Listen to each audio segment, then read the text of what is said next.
কৃষক, যে কৃষক 18 কোটি মানুষের খাদ্য উৎপাদন করে, এই কৃষকের চিকিৎসা ব্যবস্থা রাষ্ট্র করতে হবে। 1 টাকাও কৃষক দিবে না। সরকারকে আমরা ট্যাক্স দেই, তাহলে সরকার কেন তাদের চিকিৎসা দিবে না? আমরা সরকারকে ট্যাক্স দেই, তাহলে কেন শিক্ষার দায়িত্ব রাষ্ট্র নেবে না? শিক্ষার দায়িত্ব রাষ্ট্র নিতে হবে। আমরা এই দুটা সিদ্ধান্ত জরুরি চাই। আমরা এই কথাগুলি বলবো। আমরা পাস না করলেও আমরা এই দাবিগুলি নিয়ে আন্দোলন করব। আবার কৃষকের দেখেন যেসব কাল বিল, অসংখ্য কাল আছে, আপনারা জানেন, আমাদের এলাকাও আছে। কায়েমি ছাত্রবাদীরা যারা ভূমিদস্যু, এই কালগুলি বরট করাতে আমাদের কৃষক পানির জন্য হাহাকার তৈরি হয়, আবার বন্যাও সৃষ্টি হয়। দুইটাই আমরা লস খাই। ওরা এই কালগুলি বরট হয়ে গেছে।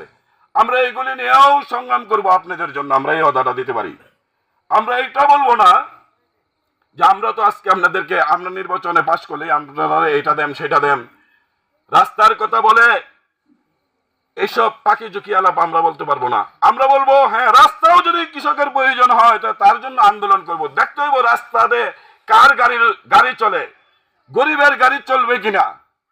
শুধু বড় লোকের গাড়ি চললে হবে না, গরিব যাতে তার এই ক্রয় ক্ষমতা গাড়ি কিনতে পারে এই ব্যবস্থা করতে হবে। যারা হাজার হাজার কোটি টাকা লুটপাট করেছে, 54 বছর রাষ্ট্র পরিচালনা করছে, এই টাকাগুলি উদ্ধার চাই। এই টাকাগুলি যদি সাধারণ মানুষের মধ্যে বন্টন হতো, তাহলে আজকে এই উঁচা কেউ 24 তলা, কেউ গাছতলায় থাকতো না। আমরা দেখি 2 কোটি মানুষ ছিন্নমূল, যাদের টাই বস্তিতে, ঝুপড়িতে, রেল স্টেশনে, এদের একদিন ঘর ছিল, বাড়ি ছিল।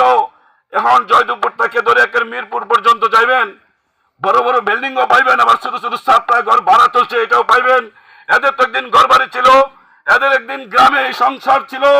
এরাই তো একদিন এই দেশকে, কৃষি ফসল দেশকে বাঁচায় রাখতো। তারা আজকে ভূমিহীন, তারা নিঃস্ব হয়ে গেছে। আরেকটা জিনিস চিন্তা করেন, এই যে বয়স্ক ভাতা, নারী বিধবা ভাতা, একজন কৃষক 60 থেকে 65 বছর জমিতে সে লেফ্ট করছে।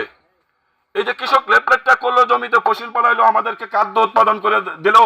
আমরা যে কৃষক আমাদের অন্ন জোগাড় করে দেয়, আর এই কৃষকের তার মাত্র ভাতা কত?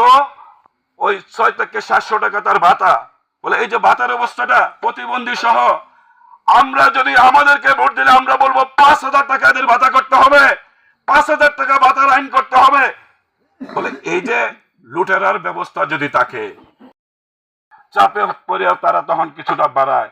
কারণ ওই সংসদে কারা যায়, এরা যদি মানে ধনী শ্রেণীর ক্ষমতা যদি থাকে, তাহলে গরিবের পক্ষে তো আইন পাস হইব না। তাহলে গরিবের